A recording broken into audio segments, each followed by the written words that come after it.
Welcome every single one of you. সবাইকে স্বাগতম জানাই আমার ক্লাসের মধ্যে।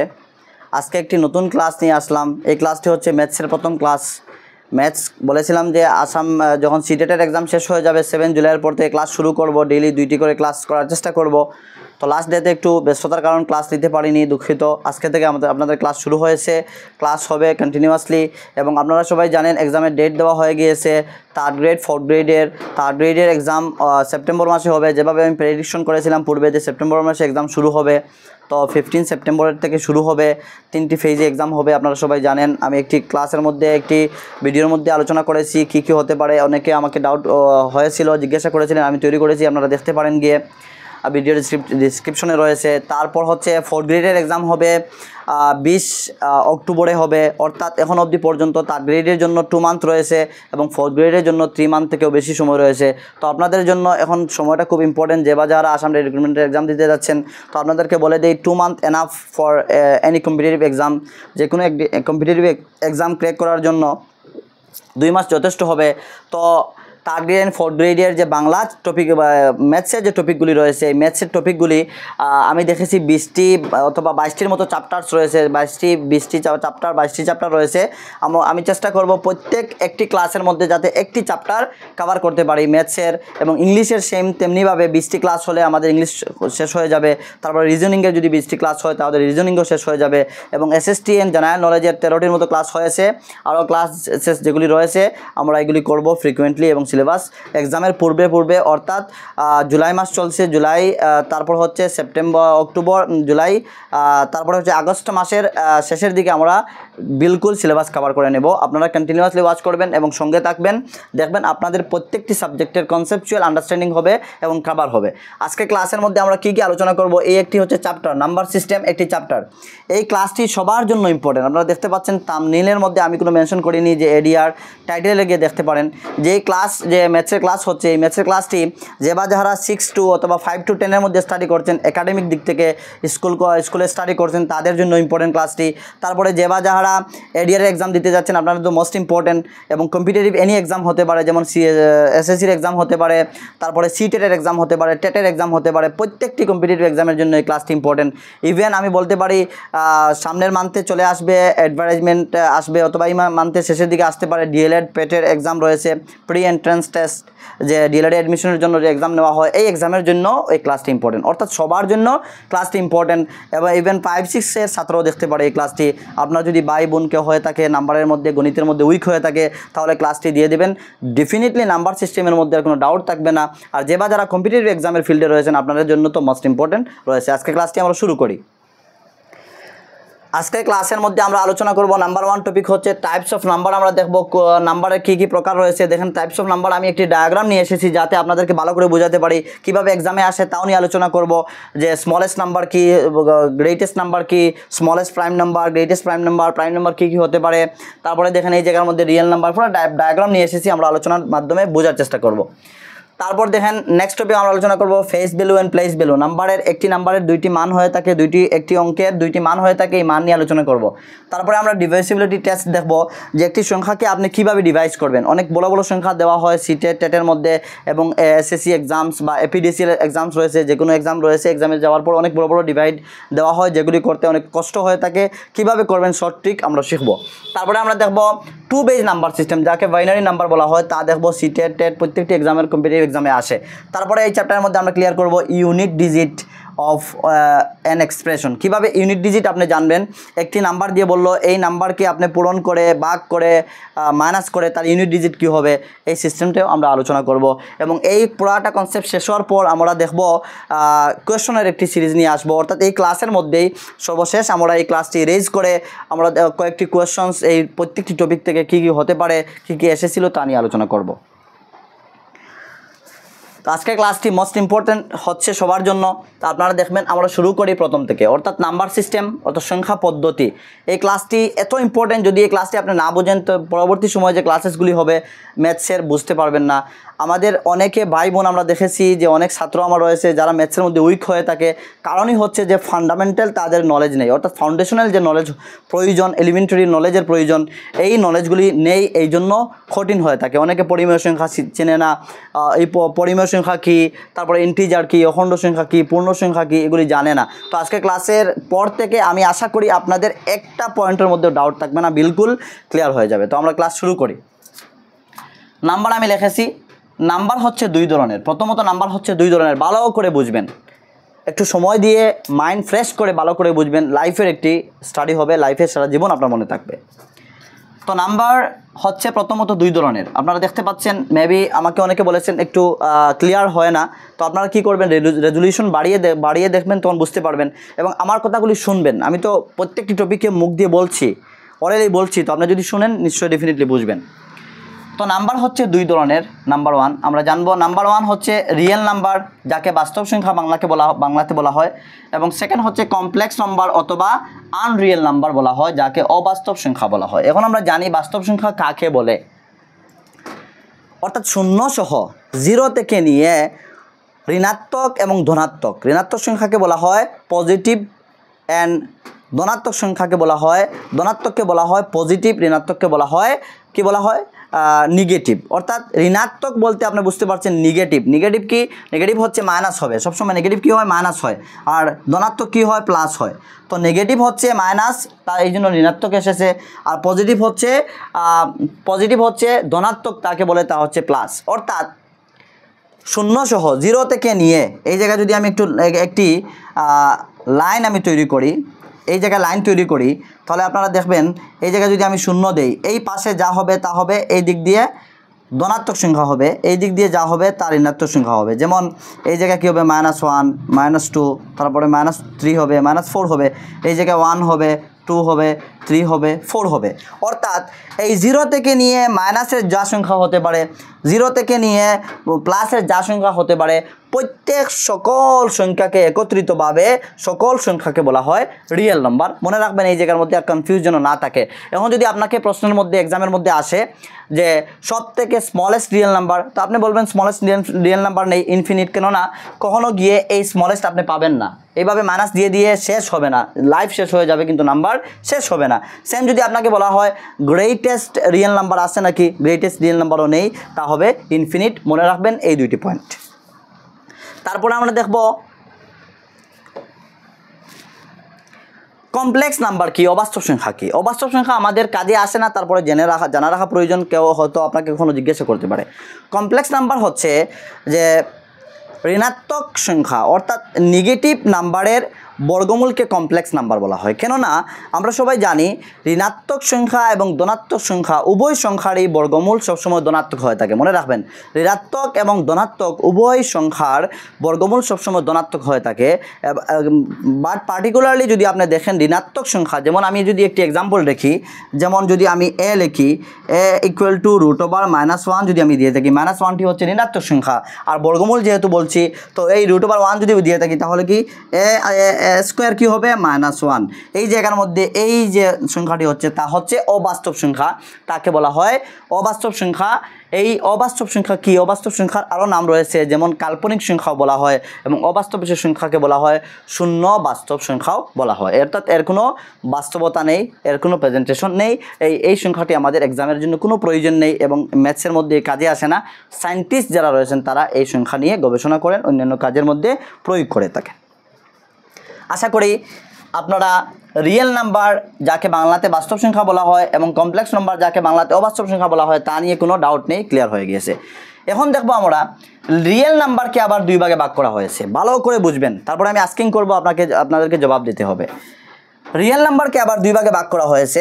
নাম্বার 1 রয়েছে রেশনাল নাম্বার, নাম্বার 2 রয়েছে ইররেশনাল নাম্বার। রেশনাল নাম্বারকে বাংলাতে বলা হয় পরিমেয় সংখ্যা এবং ইররেশনাল নাম্বারকে বাংলাতে বলা হয় অপরিমেয় সংখ্যা। অর্থাৎ যে বা যারা ইংলিশ মিডিয়ামে স্টাডি করছেন আপনাদের জন্য ইম্পর্টেন্ট, আপনারা বুঝতে পারবেন আমি প্রত্যেকটি টার্ম ইংলিশে নিয়ে এসেছি, যাতে আমার অসংখ্য ছাত্ররা রয়েছে যারা ইংলিশ মিডিয়ামে স্টাডি করে তাদের জন্য যাতে উপকার হয়, উপকারে আসে। তো রেশনাল নাম্বার হচ্ছে বাংলাতে বলা হয় পরিমেয় সংখ্যা, ইররেশনাল নাম্বার যাকে বাংলাতে বলা হয় অপরিমেয় সংখ্যা। তো পরিমেয় সংখ্যা কি আমরা জানি? পরিমেয় সংখ্যা হচ্ছে ওই সকল বাস্তব সংখ্যা, ভালো করে আমার কথাগুলি বুঝবেন আপনারা, কেননা এক্সামের মধ্যে আসে পরিমেয় সংখ্যা বাস্তব সংখ্যা হয় না, অর্থাৎ আপনি যদি জানেন বাস্তব সংখ্যার প্রকার হচ্ছে পরিমেয় সংখ্যা, তখন আপনি বলবেন ডেফিনেটলি পরিমেয় সংখ্যা বাস্তব সংখ্যা হয়। তো এই জন্য আমি যখন আপনাদেরকে ডেফিনেশন দিতে যাচ্ছি, বোঝাতে যাচ্ছি, তখন আমি সম্পূর্ণ আমার ভাষাকে একটু ফ্রি ল্যাঙ্গুয়েজ হিসাবে ইউজ করছি এবং আপনাদের এক্সাম্পলের সাথে সাথে যাতে কনসেপ্টটা ক্লিয়ার হয় তাই এইভাবে আমি ডেফিনেশন দিতে বোঝানোর চেষ্টা করছি। তো দেখেন, রিয়েল নাম্বার বা পরিমেয় সংখ্যা ওই সকল বাস্তব সংখ্যা, পরিমেয় সংখ্যা ওই সকল বাস্তব সংখ্যা যে সংখ্যাগুলোকে পি কিউ ভগ্নাংশ আকারে প্রকাশ করা যায় এবং পি কিউ হবে সহমৌলিক এবং পি কিউ হবে পূর্ণ সংখ্যা। মনে রাখবেন, ভালো করে বুঝেন। স্কুলে অনেক টিচাররা অনেক বিএসসি এমএসসি পড়ান কী করেন, যে সংখ্যাকে পি কিউ আকারে প্রকাশ করা যায় তাকে পরিমেয় সংখ্যা বলে। না, রং কনসেপ্ট, রং ডেফিনেশন। আমি বলবো যে পূর্ণ সংখ্যাকে পি কিউ আকারে প্রকাশ করা যায় তাকে পরিমেয় সংখ্যা বলে। কেননা আপনি যদি বলেন পাইকে যদি অপরিমেয় সংখ্যা বলা হয়, তাহলে পায়ের মান আমরা প্রায় সময় জানি যে 22/7 ধরা হয়। পায়ের মান যদি 22/7 ধরা হয়, তাহলে কেন পাইকে আমরা অপরিমেয় সংখ্যা বলে থাকি? তো আপনারা বুঝেন, ভালো করে বুঝেন। রেশনাল নাম্বার বা পরিমেয় সংখ্যা হচ্ছে ওই সকল বাস্তব সংখ্যা যে সংখ্যাগুলোকে পি কিউ আকারে প্রকাশ করা যায়। পি কিউ হচ্ছে সহমৌলিক এবং পূর্ণ সংখ্যা কি আমরা জানি, ইন্টিজারে গিয়ে দেখব এবং হোল নাম্বারে গিয়ে দেখব। পূর্ণ সংখ্যা হচ্ছে ওই সকল সংখ্যা যা কি হয় ফ্র্যাকশন, ডেসিমেল তা নয়, অর্থাৎ ডেসিমেল ফ্র্যাকশন ছাড়া যে সংখ্যা রয়েছে তাকে বলা হয় পূর্ণ সংখ্যা। ফ্র্যাকশন কি ভগ্নাংশ। এখন যদি আপনি এইভাবে 22/7 বা বাই 22/7 লেখেন, এই সংখ্যাটা কখনো পরিমেয় সংখ্যা হওয়ার সম্ভাবনা নেই। অর্থাৎ এগুলি ভালো করে বোঝার চেষ্টা করবেন। তো পরিমেয় সংখ্যা হচ্ছে, রেশনাল নাম্বার হচ্ছে, আবারও বুঝিয়ে দিচ্ছি, যে সকল বাস্তব সংখ্যাকে পি কিউ আকারে প্রকাশ করা যায় এবং পি অ্যান্ড কিউ হচ্ছে পূর্ণ সংখ্যা অ্যান্ড পি কিউ হচ্ছে সহমৌলিক অথবা মৌলিক সংখ্যা and Q not equal to 0 হবে। অর্থাৎ কিউর মান 0 হবে না, কিউর কোনো একটা মান থাকবে। তখন এই প্রক্রিয়ার দ্বারা যে আমরা সংখ্যা পাবো, নাম্বার পাবো, ওই নাম্বারগুলোকে আমরা পরিমেয় সংখ্যা বা রেশনাল নাম্বার বলবো। আশা করি এই পয়েন্টটি বুঝেছেন। এখন দেখবো আমরা ইররেশনাল নাম্বার কি।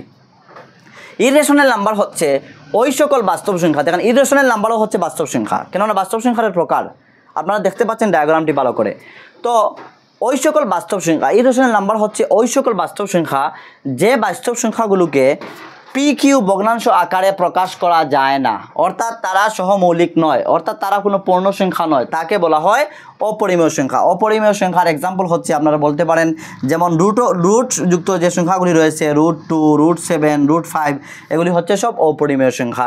ক্লাস 10-এর আপনারা দেখতে পারেন, আমি ক্লাস 10-এর ম্যাথস করিয়েছি ছাত্রদেরকে। ক্লাস 10-এর চ্যাপ্টারের 1.3 মেবি এক্সারসাইজের মধ্যে এই যে প্রমাণ করেন √2, √7 হচ্ছে অপরিমেয় সংখ্যা দিয়ে ম্যাথস রয়েছে, আপনারা দেখতে পারেন। তো রুট যুক্ত যে সংখ্যাগুলি রয়েছে ওই সংখ্যাগুলি হবে অপরিমেয় সংখ্যা এবং পাইও হচ্ছে অপরিমেয় সংখ্যা, মনে রাখবেন। তো আমরা পরিমেয় অপরিমেয় সংখ্যা দেখেছি। তারপর আমরা বোঝার চেষ্টা করব পরিমেয় আবার রেশনাল নাম্বারকে। পরিমেয় সংখ্যাকে আবার দুই ভাগে ভাগ করা হয়েছে। পরিমেয় সংখ্যাকে আবার দুই ভাগে ভাগ করা হয়েছে, ভালো করে বুঝবেন। পরিমেয় সংখ্যাকে আবার দুই ভাগে ভাগ করা হয়েছে। নাম্বার 1 হচ্ছে ইন্টিজার্স, নাম্বার 2 হচ্ছে ফ্র্যাকশন। এখন দেখবো ইন্টিজার্স কি। ইন্টিজার্সকে বাংলাতে বলা হয় অখণ্ড সংখ্যা এবং ইন্টিজার্সকে অখণ্ড সংখ্যাও বলা হয়, পূর্ণ সংখ্যাও বলা হয়।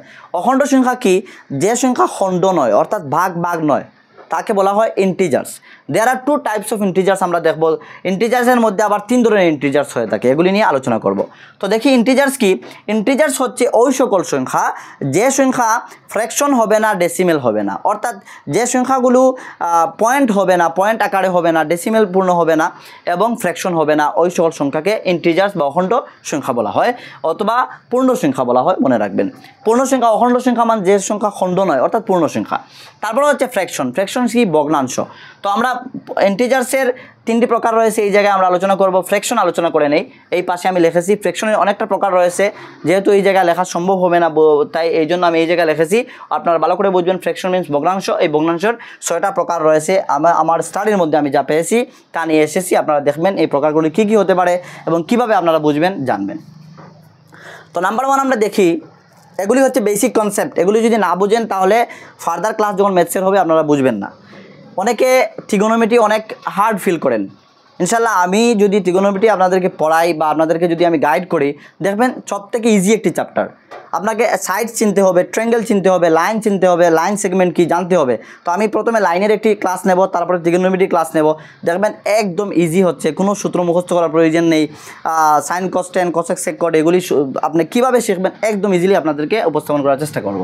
তো দেখেন ফ্র্যাকশন মিনস হচ্ছে ভগ্নাংশ। ভগ্নাংশের অনেকটা প্রকার রয়েছে, আমরা দেখি। নাম্বার 1 হচ্ছে প্রপার ফ্র্যাকশন, যাকে বাংলাতে আমরা প্রকৃত ভগ্নাংশ বলে থাকি। প্রপার ফ্র্যাকশন কাকে বলে আমরা একসাথে এক্সপ্লেনেশন অ্যান্ড আন্ডারস্ট্যান্ডিংয়ের সাথে সাথে কমপ্লিট করি। নাম্বার 1 হচ্ছে প্রপার ফ্র্যাকশন। প্রপার ফ্র্যাকশন হচ্ছে যে মনে করেন a/b একটি ভগ্নাংশ, a/b একটি ভগ্নাংশ, a/b একটি ভগ্নাংশ। আমি যদি ধরি a এর মান যে কোনো একটি ধরতে পারি, মনে করেন a কে আমি নিয়ে নিলাম 3 আর b কে নিয়ে নিলাম 7, যে কোনো একটি মান নিয়ে নিলাম। অর্থাৎ যার নিউমারেটর থেকে ডিনোমিনেটর বড় হয়, অর্থাৎ যার লব থেকে হর বড় হয় তাকে বলা হয় প্রপার ফ্র্যাকশন এবং বাংলাতে বলা হয় প্রকৃত ভগ্নাংশ। এখন অনেকের কনফিউজ হয় নিউমারেটর ডিনোমিনেটর বুঝতে, অর্থাৎ লব এবং হর বুঝতে অসুবিধা হয়। তাই আপনাদেরকে আমি একটি শর্ট ট্রিক বুঝিয়ে দিই। আমরা সবাই কি করি, দুধ পান করে থাকি। আমরা সবাই, অনেকের ইন্টারেস্ট রয়েছে গরুর দুধ, অনেকে বকরির দুধ আমরা পান করে থাকি, একটি ভালো প্রোটিনযুক্ত আমাদের খাদ্য। তো এই দুধের মধ্যে আমরা সবাই জানি স্বর পড়া, স্বর শুদ্ধ বাংলা স্বর বলে, তো স্বরকে আমরা গ্রামীণ ভাষায় আমরা হর বলে থাকি। তো দুধের হরটা হচ্ছে উপরে আসে, দুধ যখন গরম করা হয় তখন উপরে একটি লেয়ার তৈরি হয়, তাকে স্বর বলা হয়। এই লেয়ারটা, দুধের লেয়ারটা কি হয়, উপরে থাকে, তাকে হর আমরা গ্রামীণ ভাষায় বলে থাকি। আমাদের আঞ্চলিক যে ভাষা রয়েছে, সিলেটি মানুষ আমরা, সিলেটি ভাষা রয়েছে, তো হর বলে থাকি। মনে রাখবেন দুধের হরটা হয় উপরে, এন্ড ভগ্নাংশের মধ্যে যে হরটা হয় তা হয় নিচে। অর্থাৎ আপনার কখনো যদি ডাউট হয় তখন আপনি মনে আসবেন যে স্যার বলেছিলেন যে দুধের হরটা উপরে হয়, ভগ্নাংশের শরটা নিচে হয়, হরটা নিচে হয়। তখন আপনার মনে আসবে, কোন কনফিউজ হবে না, তখন সঙ্গে সঙ্গে বুঝে যাবেন। দুধ তো মনে রাখবে, প্র্যাকটিক্যাল এক্সাম্পল দিয়ে আপনাদেরকে দিচ্ছি, যাকে রিয়েলিয়া বলা হয়। সিটের এক্সামে এসেছে আমি দেখেছি, তো রিয়েলিয়া বলা হয়। অর্থাৎ প্র্যাকটিক্যাল এক্সাম্পল দিচ্ছি, দুধের হর হয় উপরে এবং ভগ্নাংশের হয় হর তলে। অর্থাৎ নিচের যে সংখ্যাটা তা হবে হর, উপরের সংখ্যা হবে লব। অর্থাৎ যে ভগ্নাংশের লব থেকে হর বড় হয় ওই ভগ্নাংশকে বলা হয় প্রপার ফ্র্যাকশন, যা বাংলাতে বলি আমরা প্রকৃত ভগ্নাংশ। ভালো করে বুঝবেন। ইংলিশে বলা হয়, এই উপরের সংখ্যা যে রয়েছে লবকে বলা হয় নিউমারেটর, অ্যান্ড নিচের যে সংখ্যাটি রয়েছে এই নিচের সংখ্যাকে বলা হয় ডিনোমিনেটর। মনে রাখবেন, উপরের সংখ্যা লবকে বলে নিউমারেটর, অ্যান্ড নিচের যে সংখ্যা রয়েছে হর তাকে বলা হয় ডিনোমিনেটর। অর্থাৎ আর আপনাদের কখনো লব হর নিয়ে কনফিউজ হবে না। তো আমরা প্রপার ফ্র্যাকশন বুঝে নিলাম। তারপরে দেখব ইমপ্রপার ফ্র্যাকশন কি। আমরা প্রপার ফ্র্যাকশনের একটি এক্সাম্পল লিখেছিলাম কি 3/7 প্রপার ফ্র্যাকশন। এই জায়গায় আমি পি লিখে নিই তাহলে বুঝবেন। প্রপার ফ্র্যাকশনের পর হচ্ছে ইমপ্রপার ফ্র্যাকশন, অর্থাৎ অপ্রকৃত ভগ্নাংশ। তো প্রকৃত ভগ্নাংশের অপোজিট হচ্ছে অপ্রকৃত ভগ্নাংশ। অর্থাৎ যে ভগ্নাংশের, যে ফ্র্যাকশনের হর থেকে লব বড় হবে, অর্থাৎ যে ভগ্নাংশের হর থেকে লব বড় হবে ওই ভগ্নাংশে বলা হয় ইমপ্রপার ফ্র্যাকশন। ওই ভগ্নাংশে কি বলা হয়?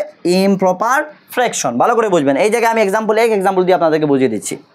কি বুঝিয়ে দিচ্ছি দেখেন, আমরা এই জায়গায় লিখেছি লব রয়েছে উপরে, তলাটা হচ্ছে হর। হর কীভাবে জানি আমরা দেখেছি, তো হর থেকে লব ছোটো, অর্থাৎ লব থেকে হর বড়।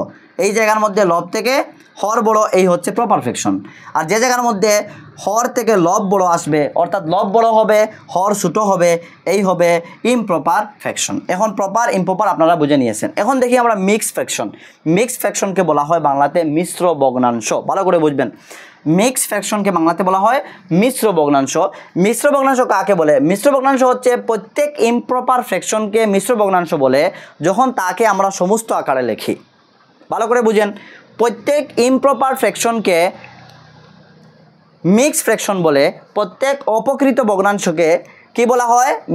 মিক্স ফ্র্যাকশন, অর্থাৎ মিশ্র ভগ্নাংশ। যখন আমরা কি করি, এই ইমপ্রপার ফ্র্যাকশনকে আমরা সমস্ত আকারে লিখি। যেমন আমরা ইমপ্রপার ফ্র্যাকশন এই জায়গায় পেয়েছি, আমি এক এক্সাম্পল দিয়ে আপনাদেরকে বুঝিয়ে দিচ্ছি।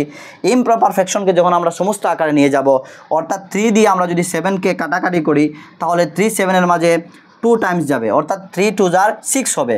তো আমরা কি হবে, 2 টাইম গেল, তারপরে 1 রয়ে গিয়েছে, অর্থাৎ আমরা লিখতে পারি 1/3। এই যে সমস্ত আকারে আমরা লিখে নিলাম, এই সমস্ত আকারে লেখা হচ্ছে মিক্স ফ্র্যাকশন। এই সমস্ত আকারে লেখা হচ্ছে মিক্স ফ্র্যাকশন। অর্থাৎ যখন আমরা ইমপ্রপার ফ্র্যাকশনকে মিক্স অর্থাৎ সমস্ত আকারে লিখে থাকি, তাকে বলা হয় মিক্স ফ্র্যাকশন। আশা করি এই ফ্র্যাকশনটি আপনারা বুঝেছেন। তারপরে আমরা দেখব ইকুইভ্যালেন্ট ফ্র্যাকশন। ইকুইভ্যালেন্ট ফ্র্যাকশন কি? ইকুইভ্যালেন্ট ফ্র্যাকশন হচ্ছে যখন কয়েকটি ভগ্নাংশ একসাথে দেওয়া হবে, যখন কয়েকটি ভগ্নাংশ একসাথে দেওয়া হবে। যেমন আমি যদি লিখি 2/10, তারপরে আমি যদি এই জায়গায় লিখি সেম আরেকটি 2/10, যদি আমি কাটাকাটি করি আপনার কী হবে, 2 1 = 2 আর 2 5 = তারপরে আমরা যদি এই জায়গার মধ্যে লিখি 10/50, তো আনসার কী হবে, 10 1 = 10 আর 10 5 = 50, তো 1/5। এইভাবে যখন কয়েকটি ভগ্নাংশকে দেওয়া হবে এবং কয়েকটি ভগ্নাংশর মান সমান সমান আসবে, অর্থাৎ কয়েকটি ভগ্নাংশ আপনাকে কমা দিয়ে দেওয়া হলো, তখন আপনি কমা দিয়ে ভগ্নাংশগুলি যখন আপনি মান করবেন, যখন আপনি ওগুলিকে অঙ্ক করে মান নির্ণয় করবেন, তখন কি হবে, মানগুলি সমান আসবে। ওই সমানপূর্ণ মানকে বলা হয় সমমান ভগ্নাংশ, বাংলাকে বলা হয়, ইংলিশে বলা হয় ইকুইভ্যালেন্ট ফ্র্যাকশন, মনে রাখবেন। তারপরে নন ইকুইভ্যালেন্ট ফ্র্যাকশন হচ্ছে এই সমমান ভগ্নাংশের মানের অপোজিট, অর্থাৎ যখন কয়েকটি ভগ্নাংশ দেওয়া হবে, দেওয়ার পর ভগ্নাংশগুলির মান আলাদা আলাদা হবে। যদি আমি এই জায়গার মধ্যে লিখতাম 10/20, তো এই জায়গার মধ্যে কি আনসার আসতো, 10 1 = 10 আর 10 2 = 20, অর্থাৎ 1/2 আসতো। অর্থাৎ আপনারা দেখতে পাচ্ছেন এই জায়গার মধ্যে মান এসেছে 1/5, এই জায়গার মধ্যে মান এসেছে 1/2, অর্থাৎ দুটোটার মান সমান নয়। অর্থাৎ যখন মান সমান আসবে না, তখন আমরা বলবো নন ইকুইভ্যালেন্ট ফ্র্যাকশন, যাকে বাংলাতে বলা হয় অসমমান ভগ্নাংশ। তারপর হচ্ছে লাইক ফ্র্যাকশন। লাইক ফ্র্যাকশন কি? যখন কয়েকটি আপনাকে ভগ্নাংশ দেওয়া হলো, মনে করেন আপনাকে কয়েকটি ভগ্নাংশ দেওয়া হলো, আর কয়েকটি ভগ্নাংশের যখন হরের মান সমান হবে, ভালো করে বুঝেন। লাইক ফ্র্যাকশন হচ্ছে পেটের এক্সামে এসেছিল, সিটেটের ডিএলএডের পেটের এক্সামে প্রি এন্ট্রান্স টেস্টে এসেছিল লাইক ফ্র্যাকশন কি, আনলাইক ফ্র্যাকশন কি। তো লাইক ফ্র্যাকশন হচ্ছে যখন হরের মান সমান হবে, অর্থাৎ ডিনোমিনেটরের মান সমান হবে, তখন আমরা তাকে বলবো লাইক ফ্র্যাকশন কয়েকটি ভগ্নাংশের মধ্যে। এবং যখন হরের মান সমান হবে না, ভিন্ন ভিন্ন হবে, তখন তাকে আমরা বলবো আনলাইক ফ্র্যাকশন। আশা করি ফ্র্যাকশন থেকে আপনাদের কোনো ডাউট নেই। তারপর আমরা ডেসিমেল ফ্র্যাকশন, ফ্র্যাকশন থেকে কীভাবে আমরা পার্সেন্টেজে কনভার্ট করব, কীভাবে মান নির্ণয় করব, এগুলি অন্য ক্লাসের মধ্যে, ফ্র্যাকশনের আলাদা ক্লাস রয়েছে, এই ক্লাসের মধ্যে আলোচনা করব। আজকে জাস্ট আমরা নাম্বার সিস্টেমের সঙ্গে জড়িত যে টপিকগুলি, এই টপিক নিয়ে আলোচনা করছি। এখন দেখব আমরা ফ্র্যাকশন কমপ্লিট হয়ে গেল। ইন্টিজার্স আমরা দেখেছি, যে সংখ্যাগুলো ডেসিমেল নাম্বার অ্যান্ড ফ্র্যাকশন হয় না, ওই সংখ্যাগুলোকে বলা হয় ইন্টিজার্স, মতলব অখণ্ড সংখ্যা। অখণ্ড সংখ্যাকে পূর্ণ সংখ্যাও বলা যেতে পারে। তারপরে আমরা দেখি positive. There are 3 types of integers, অর্থাৎ ইন্টিজার্সের 3টি প্রকার রয়েছে, 3 ধরনের ইন্টিজার্স রয়েছে।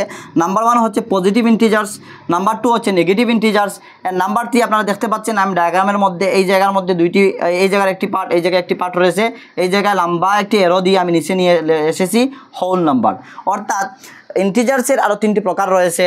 নাম্বার 1 হচ্ছে positive integers, negative integers and whole number. আমি এক লাইনের মধ্যে আপনাদেরকে এই 3টি নাম্বারকে বুঝিয়ে দিচ্ছি। পজিটিভ ইন্টিজার্স বলে কি, কাকে বলা হয় এবং কি কি সংখ্যা হতে পারে, নেগেটিভ ইন্টিজার্স কাকে বলে, কি কি সংখ্যা হতে পারে, শুরু হবে কোথায় থেকে, অ্যান্ড হোল নাম্বার কাকে বলে, আমরা একটি লাইন সেগমেন্ট দিয়ে আপনাকে বুঝিয়ে দিচ্ছি।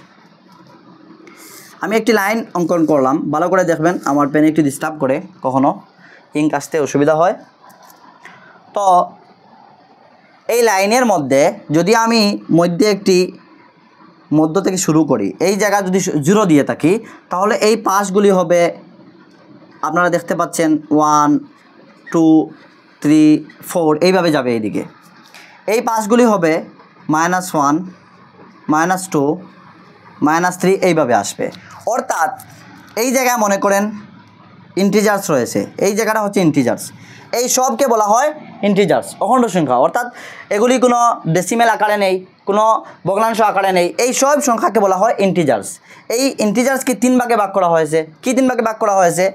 এই জায়গা থেকে অর্থাৎ 1 থেকে শুরু করে 1 2 3 4 5 এইভাবে ইনফিনিট নাম্বারস রয়েছে, এই নাম্বারসগুলিকে বলা হয় পজিটিভ ইন্টিজার্স, যাকে বাংলাতে বলা হয় ধনাত্মক অখণ্ড সংখ্যা। ধনাত্মক আমি পূর্বে বুঝিয়েছিলাম যে প্লাস পূর্ণ সংখ্যা হয় তাকে ধনাত্মক বলা হয়। অর্থাৎ এই জায়গার মধ্যে দেখতে পারেন ইন্টিজার্স হতে হলে শর্ত রয়েছে, কি হতে হবে? ডেসিমেল হতে পারে না, ভগ্নাংশ আকারে হতে পারে না। অর্থাৎ এই সংখ্যাগুলো ডেসিমেলও নয়, ভগ্নাংশ আকারে নয়, এবং এগুলি হচ্ছে পজিটিভ প্লাস পূর্ণ, এই জন্য এগুলিকে বলা হয় পজিটিভ ইন্টিজার্স। এই 1 থেকে 4 পর্যন্ত এগুলিকে বলা হয় পজিটিভ ইন্টিজার্স। তারপরে আমরা সেকেন্ড প্রকার যে রেখেছি হোল নাম্বার। হোল নাম্বার হচ্ছে এই 0 থেকে শুরু করে, 0 থেকে শুরু করে ইনফিনিট নাম্বারগুলিকে বলা হয় হোল নাম্বার, ভালো করে বুঝবেন।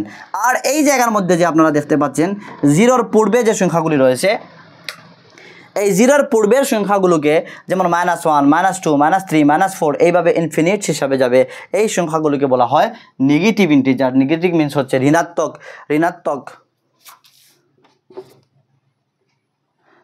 হ্যাঁ রসরি দিয়ে বানানটি হবে ঋণাত্মক অখণ্ড সংখ্যা। অর্থাৎ যে সংখ্যাগুলি নেগেটিভ হবে অর্থাৎ মাইনাসওয়ালা যুক্ত হবে তা এই সংখ্যাগুলিকে বলা হয় ঋণাত্মক অখণ্ড সংখ্যা। আশা করি আপনাদের ইন্টিজার্সের মধ্যে কোনো ডাউট থাকবে না। পজিটিভ ইন্টিজার্স কাকে বলে, পজিটিভ ইন্টিজার্স কোথা থেকে শুরু হয়েছে, নেগেটিভ ইন্টিজার্স কাকে বলে, কোথা থেকে শুরু হয়েছে আপনাদের ক্লিয়ার হয়ে গিয়েছে। এখন আমরা এরপর দেখব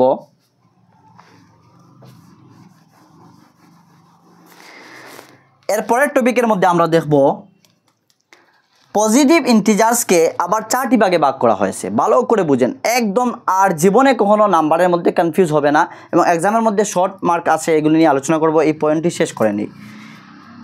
পজিটিভ ইন্টিজার্সকে আরেকটি প্রকার দেওয়া হয়েছে যাকে ন্যাচারাল নাম্বার বলা হয়েছে। পজিটিভ ইন্টিজার্স থেকে একটি প্রকার এসেছে, পজিটিভ ইন্টিজার্স থেকে একটি প্রকার এসেছে যাকে ন্যাচারাল নাম্বার বলা হয়েছে। ন্যাচারাল নাম্বারকে বাংলাতে বলা হয় স্বাভাবিক সংখ্যা। স্বাভাবিক সংখ্যা কি? যে সংখ্যাগুলো আমরা আমাদের ডে টু ডে লাইফের মধ্যে গণনা করার ক্ষেত্রে, কাজ কামের ক্ষেত্রে, ক্রমের ক্ষেত্রে, কোনো কিছু সাজানোর ক্ষেত্রে আমরা ইউজ করে থাকি, ওই সংখ্যাগুলিকে বলা হয় স্বাভাবিক সংখ্যা, অর্থাৎ স্বাভাবিকভাবে যেগুলি ইউজ হয়ে থাকে। তো স্বাভাবিক সংখ্যা পেলাম। তারপর স্বাভাবিক সংখ্যা হচ্ছে, মনে রাখবেন স্বাভাবিক সংখ্যা 1 থেকে শুরু হয়, 0 থেকে নয়। এবং স্বাভাবিক সংখ্যার আরেকটি বৈশিষ্ট্য রয়েছে, মানব সভ্যতার সবথেকে ওল্ডেস্ট মেথড হচ্ছে স্বাভাবিক সংখ্যা, যেগুলি মানবরা ইউজ করেছেন সবথেকে প্রথমে স্বাভাবিক সংখ্যা। তারপর হচ্ছে স্বাভাবিক সংখ্যা 0 থেকে নয়, 1 থেকে শুরু হয়, এই কথাটি মনে রাখবেন। 1 2 3 4 5 6 7 ইনফিনিটস এইভাবে শুরু হয়। তারপরে এই স্বাভাবিক সংখ্যাকে 4 ভাগে ভাগ করা হয়েছে। অর্থাৎ স্বাভাবিক সংখ্যার দেয়ার আর 4 types of natural number. Number 1 হচ্ছে ইভেন নাম্বার। ইভেন নাম্বার কি? যে সংখ্যাকে আমরা বলে থাকি যুগ্ম সংখ্যা, যোগ সংখ্যা। অর্থাৎ কি যোগ সংখ্যা? কি যে সংখ্যাকে 2 দিয়ে ভাগ করা যায়। অর্থাৎ যে সংখ্যাকে আমি যদি 8 লিখি, অর্থাৎ যে সংখ্যাকে 2 দিয়ে ভাগ দেওয়া যায়। অথবা আপনি বলতে পারেন যে সংখ্যার এককের অঙ্ক 2 হবে, 4 হবে, 0 হবে, অর্থাৎ যুগ্ম কোনো একটি সংখ্যা হবে। মনে করেন আমি এই জায়গায় লিখেছি 1 digit number, 1 digit, 2 digit, 3 digit, 4 digit, এই কথাগুলি বুঝতে হবে। 1 ডিজিট কি, 2 ডিজিট কি, অনেকে বুঝে না। আমি যদি এই জায়গার মধ্যে পেনে ডিস্টার্ব করছে,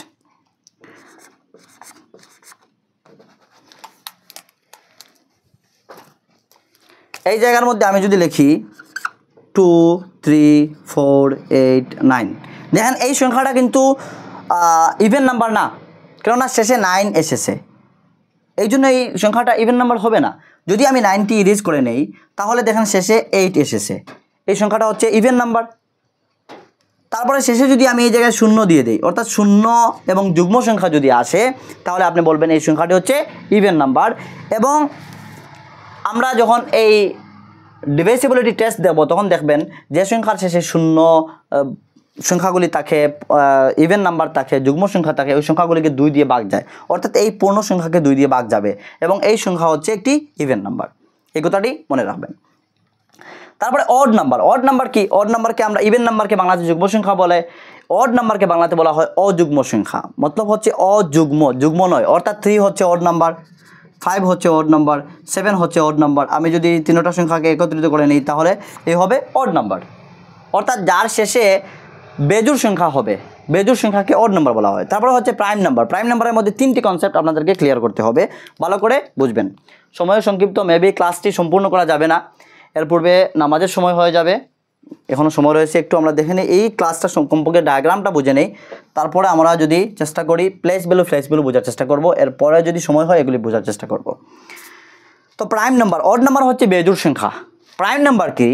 প্রাইম নাম্বার হচ্ছে যে সংখ্যা সে নিজে এবং 1 দিয়ে ভাগ যায়, অর্থাৎ সে নিজে, যেমন আমি লিখতে পারি 2 লিখতে পারি, 3 লিখতে পারি, 5 লিখতে পারি, এই সংখ্যাগুলি হচ্ছে প্রাইম নাম্বার, অর্থাৎ সে নিজে এবং 1 দিয়ে ভাগ যায়। যে সংখ্যা সে নিজে এবং 1 দিয়ে ভাগ যায়, অর্থাৎ এই সংখ্যার অনলি 2 ফ্যাক্টরস উৎপাদক রয়েছে। ফ্যাক্টর মিনস হচ্ছে উৎপাদক। এই সংখ্যার শুধুমাত্র 2টি উৎপাদক রয়েছে।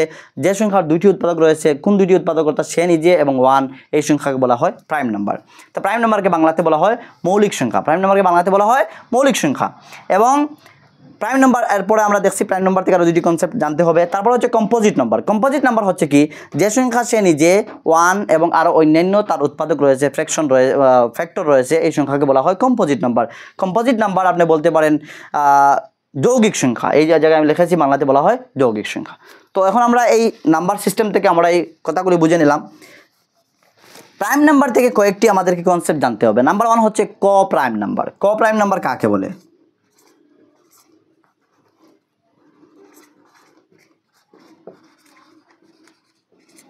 ক প্রাইম নাম্বার। প্রাইম নাম্বার হচ্ছে এমন 2টি সংখ্যা, যে 2টি সংখ্যার মধ্যে উৎপাদক শুধু সে 1 হবে এবং সে নিজে হবে, অর্থাৎ যে কোনো হতে পারে, প্রাইম নাও হতে পারে।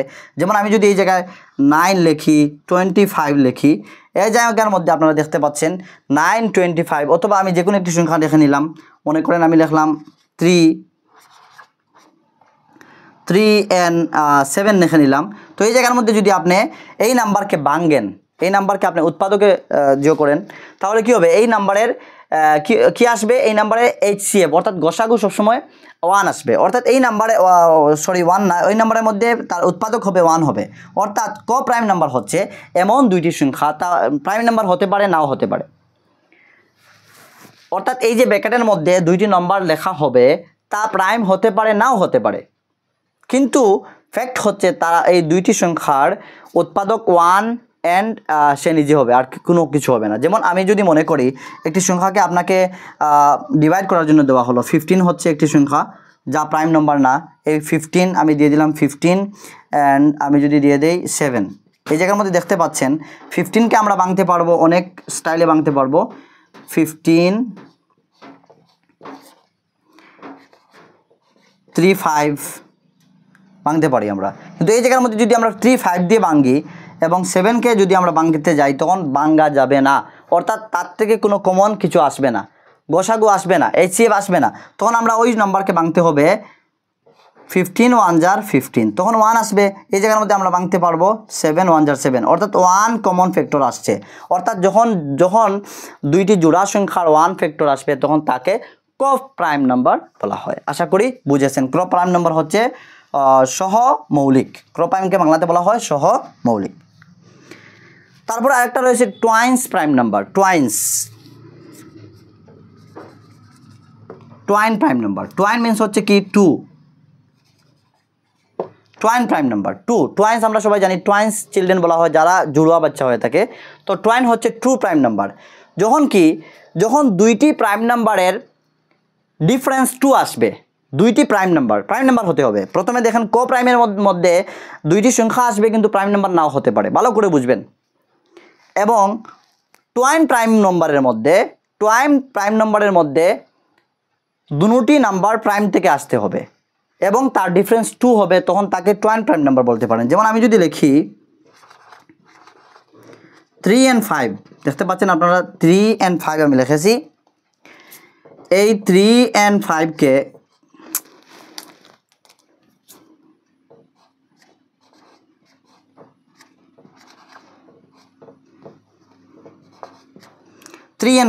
এই 3 and 5 এই যে পেয়ার, এই পেয়ারকে বলা হবে টুয়াইন প্রাইম নাম্বার। কেন টুয়াইন প্রাইম নাম্বার বলা হবে? যদি আমি 5 থেকে 3কে মাইনাস করি, আমি তার ফ্যাক্টর পাচ্ছি 2, অর্থাৎ তার থেকে ডিফারেন্স পাচ্ছি 2, তার পার্থক্য হচ্ছে 2। যখন 2টি প্রাইম নাম্বারের মধ্যে পার্থক্য 2 আসবে, তখন এই 2টি প্রাইম নাম্বারকে আমরা বলবো টোয়াইন প্রাইম নাম্বার একত্রে, মনে রাখবেন কথাটি। এখন যদি আমি আপনাকে এক্সাম্পল দেই 3 and 7 টোয়াইন প্রাইম নাম্বার হবে নাকি, আপনারা আমার কমেন্ট বক্সে জানাবেন যে 3 and 7 টোয়াইন প্রাইম নাম্বার হবে কি বা হবে না। এই প্রশ্নটি আপনাদের জন্য রেখে দিলাম, আপনারা বুঝে শুনে বলবেন, তখন আমি বুঝবো যে আপনারা বুঝেছেন prime number, twin prime number and coprime number কি হতে পারে।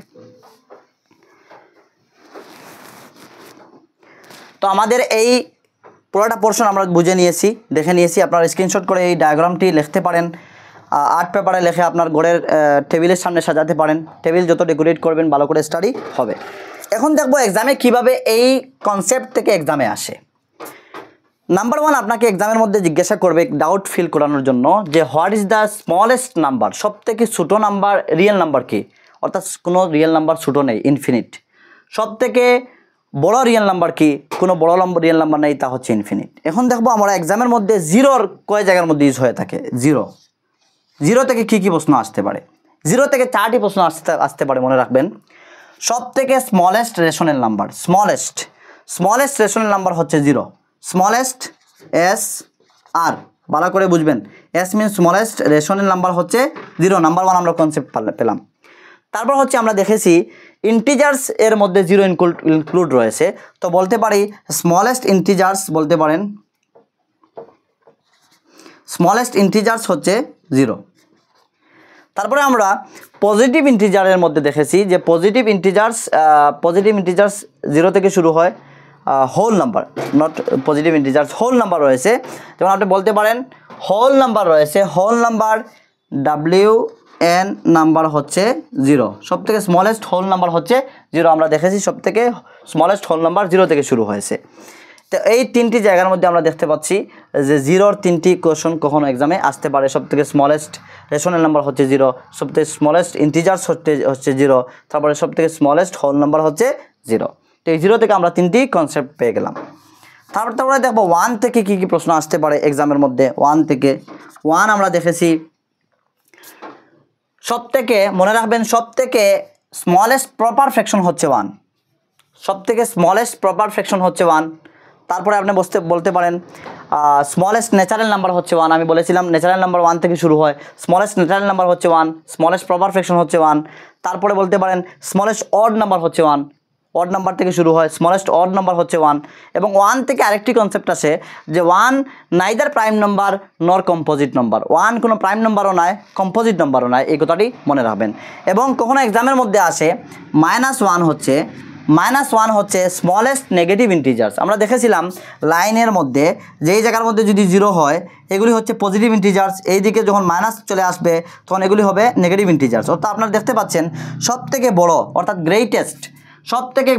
গ্রেটেস্ট মানে নেগেটিভ ইন্টিজার্স হচ্ছে ঋণাত্মক অখণ্ড সংখ্যা হচ্ছে -1 হচ্ছে ঋণাত্মক অখণ্ড সংখ্যা, এই কথাটিও মনে রাখবেন। তারপর আমরা দেখি 2 থেকে কোনো কনসেপ্ট আসে নাকি, 2 থেকে কোনো এক্সামে আসে নাকি। 2 থেকে কি হতে পারে। নাম্বার 1 কনসেপ্ট হচ্ছে 2 হচ্ছে ইভেন নাম্বার। নাম্বার 1 আমরা সবাই জানি 2 হচ্ছে একটি যুগ্ম সংখ্যা, 2 হচ্ছে একটি ইভেন নাম্বার। তারপর কনসেপ্ট কি হবে, 2 হবে সব থেকে স্মলেস্ট প্রাইম নাম্বার, আরেকটি কনসেপ্ট মনে রাখবেন। তারপরে 2 হবে স্মলেস্ট ইভেন প্রাইম নাম্বার। এই 3টি কনসেপ্ট 2 থেকে আসে। 2 হচ্ছে ইভেন নাম্বার, 2 হচ্ছে প্রাইম নাম্বার অ্যান্ড 2 হচ্ছে সব থেকে স্মলেস্ট ইভেন নাম্বার, এই 3টি কনসেপ্ট মনে রাখবেন। তারপরে আমরা 3 থেকে দেখি 3 থেকে কোনো কনসেপ্ট আসে নাকি। 3 থেকে কনসেপ্ট আসে, যেমন 3 হচ্ছে একটি অড নাম্বার, সবাই বুঝতে পারবে। কিন্তু 3 থেকে যে মেইন কনসেপ্ট তা হচ্ছে 3 হচ্ছে স্মলেস্ট অড প্রাইম নাম্বার। 3 হচ্ছে smallest odd prime number. Odd prime কি এগুলি আমি বুঝেছি, আপনারা ভালো করে শুনবেন তো বুঝতে পারবেন। 3 হচ্ছে অড প্রাইম নাম্বার, অর্থাৎ অযুগ্ম মৌলিক সংখ্যা। সব থেকে ছোটো অযুগ্ম মৌলিক সংখ্যা হচ্ছে 3। তারপরে 4 থেকে এক্সামে আসে। 4 কি হতে পারে, 4 হচ্ছে সব থেকে স্মলেস্ট কম্পোজিট নাম্বার। 4 হচ্ছে সব থেকে স্মলেস্ট কম্পোজিট নাম্বার। যেমন আমরা দেখেছি যে নাম্বারের 2 থেকে বেশি উৎপাদক আসবে তাকে আমরা কম্পোজিট নাম্বার বলে থাকি। আমরা যদি 4কে 2 দিয়ে ভাগ দিই, তো আমরা যদি 4কে 2 দিয়ে ভাগ দিই 2 পেয়ে থাকি। অর্থাৎ 4-এর মধ্যে আমরা দেখেছি 4কে যদি আমরা ভাঙি তাহলে কি হবে, 4 1 jar 4 হবে, তারপরে 2 2 jar 4 হবে। অর্থাৎ আমরা দেখেছি 1টি 2টি 3টি তার উৎপাদক রয়েছে, এই জন্য এই হচ্ছে কম্পোজিট নাম্বার। তারপরে এক্সামের মধ্যে কখনো আসে যে 1 থেকে শুরু করে 50 অবধি পর্যন্ত 1 to 50 মধ্যে কতটি প্রাইম নাম্বার রয়েছে এবং 50 থেকে 100 এর মধ্যে কতটি প্রাইম নাম্বার রয়েছে। আরেকটি প্রশ্ন আসে 1 to 100 এর মধ্যে কতটি প্রাইম নাম্বার রয়েছে। আরেকটি প্রশ্ন আসে 1 to 100 এর মধ্যে কতটি কম্পোজিট নাম্বার রয়েছে। ভালো করে বুঝবেন, 1 থেকে 50 মধ্যে অনলি 15 প্রাইম নাম্বার রয়েছে এবং 50 থেকে 100 এর মধ্যে 10 প্রাইম নাম্বার রয়েছে। তো আমরা যদি এই জায়গায় প্লাস করি তাহলে আমরা পেয়ে গেলাম 25 প্রাইম নাম্বার 1 থেকে 100 অবধি পর্যন্ত রয়েছে। তো এই হচ্ছে এই আনসার। এবং 1 থেকে 100 অবধি পর্যন্ত 74 কম্পোজিট নাম্বার রয়েছে। যেহেতু 25 আর 74 এ 99, আপনারা বলবেন 1 কোথায় চলে গেল। আমি পূর্বে বলেছিলাম যে 1 ইজ নাইদার প্রাইম নাম্বার নর কম্পোজিট নাম্বার। 1 প্রাইম নাম্বারও না, কম্পোজিট নাম্বারও না, এই জন্য আপনারা এই সংখ্যাটি পেয়েছেন। এখন আমরা দেখি, অনেকের ডাউট হয়, সিটেটের এক্সামে এসেছিল, এইবার সিটেটের এক্সামে একটি প্রশ্ন এসেছিল, আমি দেখেছি যে এই প্রাইম নাম্বার থেকে প্রশ্ন এসেছে। তো প্রাইম নাম্বার কী কী 1 থেকে 50 মধ্যে হতে থাকে, এই 15 নাম্বারটি আমরা জেনে যাই, বুঝি কোন কোন নাম্বার হতে পারে। নাম্বার 1 হচ্ছে 2 থেকে প্রাইম নাম্বার শুরু হয়, অর্থাৎ আপনি বলতে পারেন 2 হচ্ছে সব থেকে স্মলেস্ট প্রাইম নাম্বার, 2 হচ্ছে সব থেকে smallest even prime number.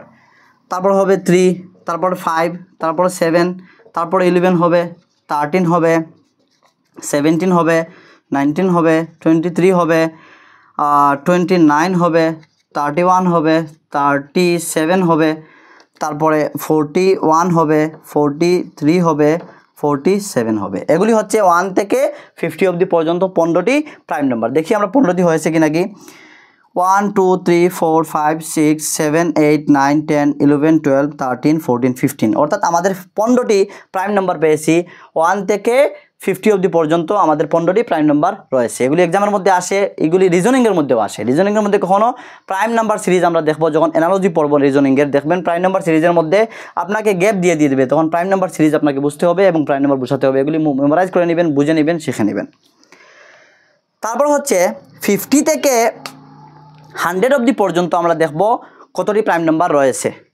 Number 1 হবে 53, তারপর হবে 57, তারপর হবে 61, তারপর হবে 63 হবে না, 67 হবে, তারপর হবে 71 হবে, 73 হবে, 79 হবে, 81 হবে, 83 হবে, অ্যান্ড লাস্ট হবে 97। তো এই জায়গার মধ্যে আমরা 10টি পাওয়ার কথা, 10টি পেয়েছি নাকি দেখি আমরা।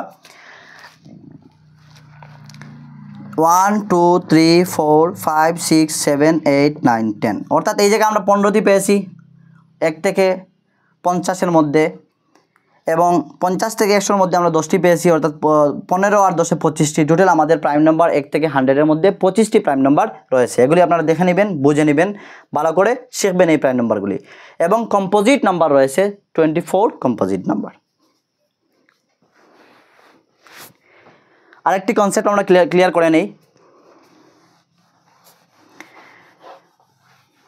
দেয়ার are 2 types of value in a number. 1 digit কি, 2 ডিজিট কি বলেন তো? 1 ডিজিট হচ্ছে আমরা যে বলি একক, দশক, শতক, হাজার। তো এই জায়গার মধ্যে 1 10 100 1000 এইভাবে কাউন্টিং করা হয়। তো 1 ডিজিট হচ্ছে এককের ঘরের সংখ্যাকে আমরা এক অঙ্কের সংখ্যাকে আমরা 1 ডিজিট নাম্বার বলি। এক অঙ্ক, ডিজিট মিন্স হচ্ছে অঙ্ক। এককের ঘরের সংখ্যা, এক অঙ্ককে বলে থাকি আমরা, এক অঙ্কের সংখ্যাকে বলে থাকি আমরা 1 ডিজিট নাম্বার। আর 2 অঙ্কের সংখ্যাকে আমরা বলে থাকি 2 ডিজিট নাম্বার। এখন যদি এক্সামের মধ্যে আসে যে 1 ডিজিট নাম্বার সবথেকে ছোটো প্রাইম নাম্বার কোনটি, 1 ডিজিট সবথেকে ছোটো প্রাইম নাম্বার হচ্ছে 2। 1 ডিজিট সবথেকে বড় প্রাইম নাম্বার কী হবে আপনারা বলবেন। 1 ডিজিট সবথেকে বড় প্রাইম নাম্বার কী হবে আপনাদেরকে কমেন্টে বলার জন্য আমি বলবো 1 ডিজিট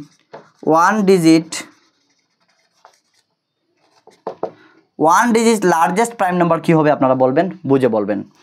এবং 2 ডিজিট সবথেকে স্মলেস্ট প্রাইম নাম্বার কোনটি? 2 ডিজিট সবথেকে স্মলেস্ট প্রাইম নাম্বার হচ্ছে 13, আমি বলে দিচ্ছি 11।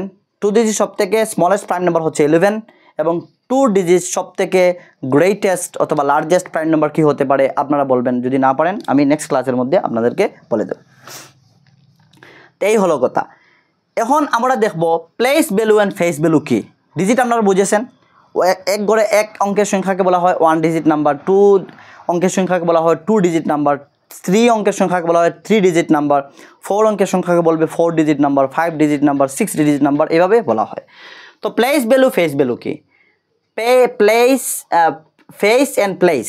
ফেস কি? ফেস মিনস হচ্ছে চেহারা, সামনাসামনি যা দেখা হয়। আমার ফেস আপনারা দেখতে পাচ্ছেন, তো আপনারা যে আমাকে সামনাসামনি দেখছেন তা হচ্ছে আমার ফেস। আর প্লেস কি? প্লেস হচ্ছে আমার এই ফেসের পিছনে কি ভ্যালু রয়েছে তা হচ্ছে আমার প্লেস। অর্থাৎ আমি বলে দিচ্ছি আপনাদেরকে, একটি সংখ্যা যদি আমি লিখি 2 5 6 9 3, এই জায়গার মধ্যে যদি আমি বলি 6 এর প্লেস ভ্যালু কী হবে, 6 এর ফেস ভ্যালু কী হবে? 6 এর ফেস ভ্যালু 6ই হবে। কেননা ফেস দেখতে দেখতে কি আমরা দেখতে পাচ্ছি? দেখতে 6 দেখতে পাচ্ছি। অর্থাৎ দেখতে সময় যে বস্তুটা দেখতে পারি ওই দেখাকে বলা হয় স্থানীয় মান, অর্থাৎ ওই লেখাকে বলা হয় তার স্থানীয় মান না, ওই লেখাকে বলা হয় তার ফেস ভ্যালু। অর্থাৎ তার অঙ্কের মানটা কী হয়? তা হচ্ছে 6 এর মান 6 হবে, তা হচ্ছে ফেস ভ্যালু। আর যখন আমরা বলবো তার প্লেস ভ্যালু কি, তার যে প্লেসটা রয়েছে প্লেসটার ভ্যালু কী হতে পারে? প্লেস আমরা যদি কাউন্টিং করি 1 10 100, 1 10 100 অর্থাৎ একক দশক শতক, তো তার প্লেসের গড়ের ভ্যালুটা কী হবে? 600 হবে। কীভাবে আমরা বার করব? 6 দিয়ে দেব, ইনটু করব, শেষে যদি 2টা গড় অঙ্ক থাকে তাহলে আমরা 2টি শূন্য যুক্ত করে আমরা ইনটু করব। অর্থাৎ আমরা 100 দিয়ে ইনটু করব। যদি 3টা গড় হয় 3টি শূন্য 1000 দিয়ে ইনটু করব। যদি এইভাবে আমরা যত গড় হবে অত গড় দিয়ে ইনটু করব।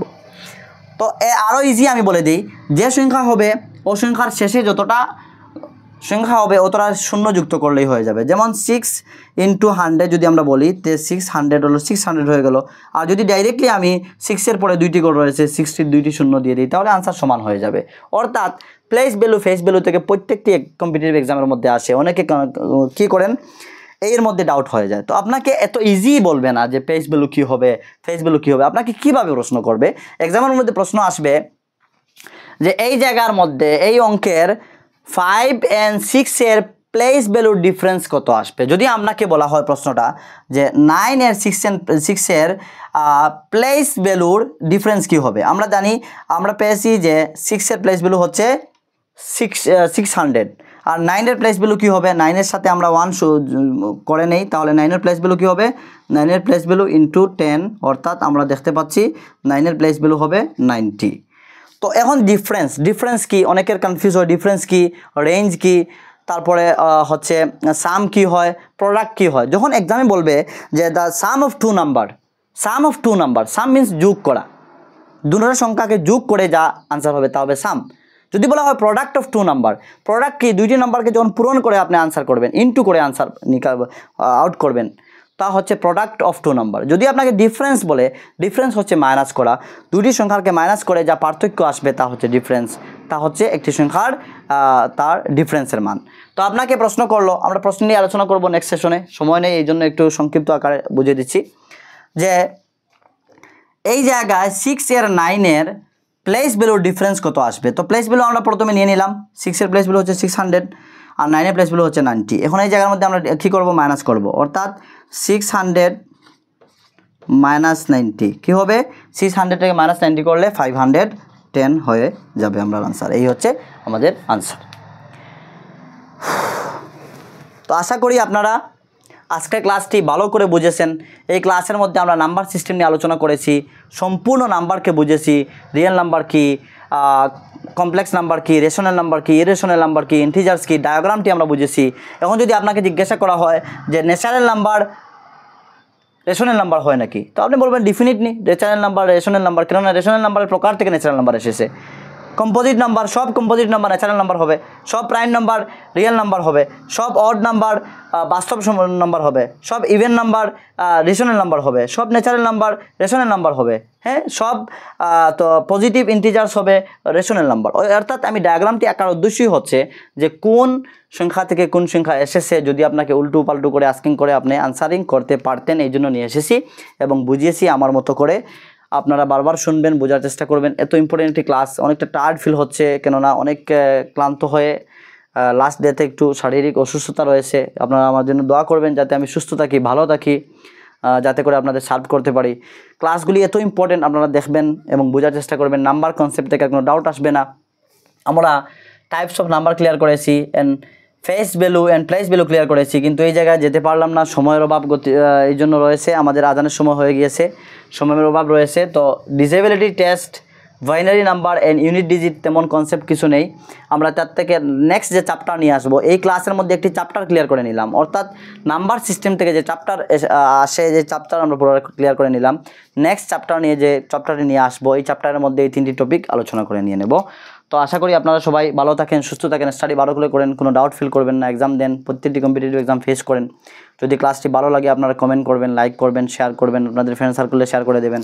যদি আপনি নতুন এসে থাকেন তাহলে আপনাকে বলবো আপনি সাবস্ক্রাইব করে রাখবেন। যদি ক্লাসটি ভালো লাগে তো পরবর্তী সময় আমি যখন ক্লাস আপলোড করবো আপনি সঙ্গে সঙ্গে ক্লাসটি পেয়ে যাবেন এবং আপনি উপকৃত হবেন আশা করি। যারা আপনাদের ক্লাসগুলি ভালো লাগে আপনারা সাপোর্ট করবেন, আপনাদেরকে আমি অসংখ্য অগণিত ধন্যবাদ জানাই। কেননা আপনারা আমাকে অনেক সাপোর্ট করেছেন, ভালোবাসা দিয়েছেন, যার ফল আমি দেখেছি আজকে আমার 1.5 মান্থ মেবি হয়েছে। এই 1.5 মান্থের মধ্যে আপনারা প্রায় মোর দেন 1000 আপনারা আমাকে জয়েন করেছেন। নিশ্চয়ই আপনারা আমার ক্লাসগুলি পছন্দ করেছেন, আর ওইভাবে আপনারা সাপোর্ট করবেন এবং আমিও চেষ্টা করব আমার আন্তরিক এফোর্ট দিয়ে লেভেল বেস্ট ট্রাই করে আপনাদেরকে বেস্ট ক্লাসগুলি উপস্থাপন দেওয়ার জন্য। যেহেতু ম্যাথসের অনেকের প্রয়োজন, উইক হয়ে থাকেন আপনারা, ম্যাথসগুলি আমি ইনশাল্লাহ আপনাদেরকে যখনও এক্সপ্লেনেশন করব প্রত্যেকটি ম্যাথসের ক্লাসের মধ্যে আপনাদের কোনো ডাউট থাকবে না। পার্সেন্টেজ, ফ্র্যাকশন, এভারেজ সবগুলি ইনশাল্লাহ আমি আলোচনা করব, সব চ্যাপ্টারগুলি কভার করব, ক্লিয়ার হয়ে যাবে।